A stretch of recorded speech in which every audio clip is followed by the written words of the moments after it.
இப்போது புதிய அறிமுகம் ஆச்சி ஹோட்டல் சாம்பார் 50 கிராம் ரூபாய் 20 மட்டுமே. சென்னையை அடுத்த பல்லாவரத்தில் கழிவுநீர் கலந்த குடிநீரை குடித்து 3 பேர் உயிரிழந்த நிலையில் தற்போது மேலும் 44 பேர் மருத்துவமனையில் சிகிச்சை பெற்று வருகின்றனர். விவரங்களை தர இருக்கிறார் செய்தியாளர் கந்தன். கந்தன், வணக்கம். விவரங்களை வழங்கலாம். கந்தன், வணக்கம். 44 பேர் மருத்துவமனையில் சிகிச்சை பெற்று வரும் நிலையில் எத்தனை பேர் சிகிச்சை பெற்றவர்கள் வீடு திரும்பி இருக்கிறார்கள்? விவரங்களை வழங்கலாம். வணக்கம். இந்த சுகாதாரமற்ற குடிநீரை குடித்த விவகாரத்தில் பாதிப்பு எண்ணிக்கை தற்போது 66ஆக உயர்ந்துள்ளது. நேற்றைய தினமே 43 வயதுடைய மோகன் ரங்கன், 54 வயதுடைய திரிவேதி, 54 வயதுடைய வரலட்சுமி உட்பட 3 நபர்கள் சிகிச்சை பலனின்றி இறந்துள்ளனர்.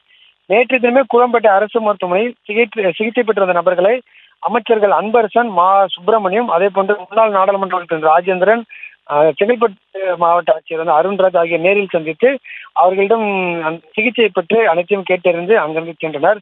இந்த நிலையில் இன்று பாதிக்கப்பட்ட நபர்களின் எண்ணிக்கை 66ஆக தான் உயர்ந்துள்ளது.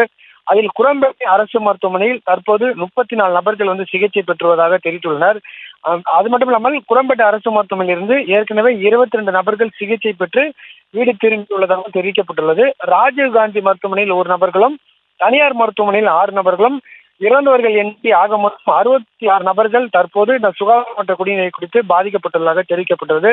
தொடர்ந்து நேரம் அதிகமாக பாதிக்கப்பட்டவர்கள் எண்ணிக்கை அதிகரித்தே காணப்பட்டு வருகிறது. அது மட்டும் இல்லாமல் தாம்பரம் மாநகராட்சி சார்பில் பாதிக்கப்பட்ட நபர்கள் வீட்டின் அருகில் மருத்துவ முகாம், அதே போன்று ப்ளீச்சிங் பவுடர் தெளிக்கும் பணியிலும் ஒரு புறம் ஈடுபட்டு வருகின்றனர். அது மட்டும் இல்லாமல் வீடு வீடாக சென்று தண்ணீர் யாராவது குடிப்பிற்காக என்ற கணக்கெடுக்கும் பணியும் தொடர்ந்துள்ளது.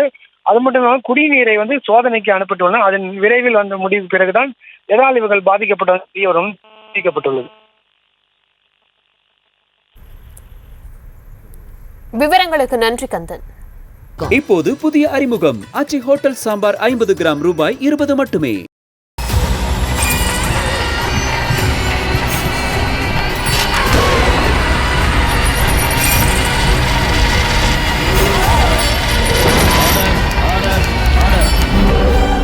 குற்றங்களின் மறுபரிமாணம் நிகழ்தகவு நமது நியூஸ் தமிழ் தொலைக்காட்சியில் விரைவில்.